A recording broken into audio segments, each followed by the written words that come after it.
যোৱাকালি মোৰ কিবা বিশেষ কৰ্মসূত্ৰে মই গুৱাহাটী গৈছিলোঁ। গুৱাহাটীৰ পৰা আহি থকা অৱস্থাত পানীচুকীয়া পাওঁতে প্ৰায় এতিয়া 10:55 হৈছে। 55 হওঁতে মই এটা ফোন কল পাইছোঁ যে মোৰ শাহুমাহঁতৰ পৰিয়ালটো মোৰ এটা এক্সিডেণ্ট হৈছে যোৰহাট দাসেনকৰ ওচৰত।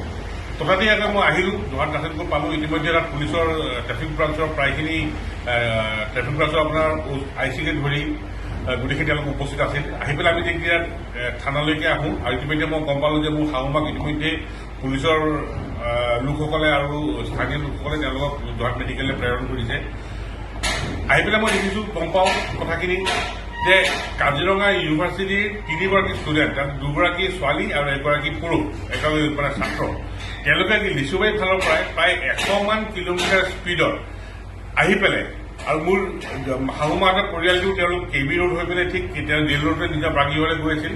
ঠিক দাসেনকৰ তিনিআলিটোতে তেওঁলোকে আহি পেলাই কোনো তেওঁৰ ৰেড ক্ৰছ লাইট জ্বলি থকা পিছতো তেওঁলোকে আহি পেলাই একদম মুখামুখিকে তেওঁ মোৰ শাহুমাহঁতৰ গাড়ীখনত সংঘৰ্ষ কৰে।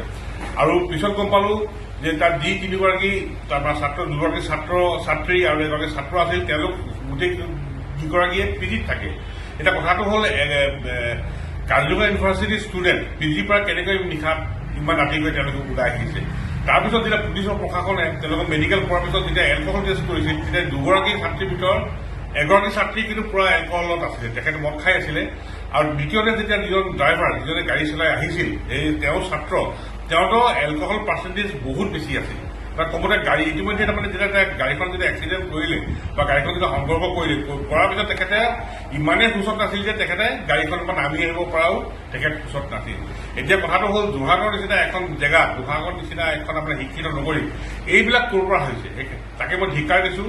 আৰু পুলিচ প্ৰশাসনকো মই অনুৰোধ কৰিব বিচাৰোঁ যাতে আপোনালোকে ইতিমধ্যে আপোনালোক সচেতন, মই সচেতন নহয় বুলি ক'বলৈ যোৱা নাই, যে আপোনালোকে আৰু সচেতনতা হৈ পেলাই আপোনাৰ এইখিনি যোৰহাটত যিবিলাক নতুনকৈ এতিয়া বাহিৰৰ পৰা অহা ল'ৰা ছোৱালীবিলাক যি আপোনাৰ ইয়াত এটা মানে অকল্পনীয় এটা পৰিৱেশ সৃষ্টি কৰিছে, তাৰ প্ৰতি আপোনালোকে যেন নজৰ ৰাখক।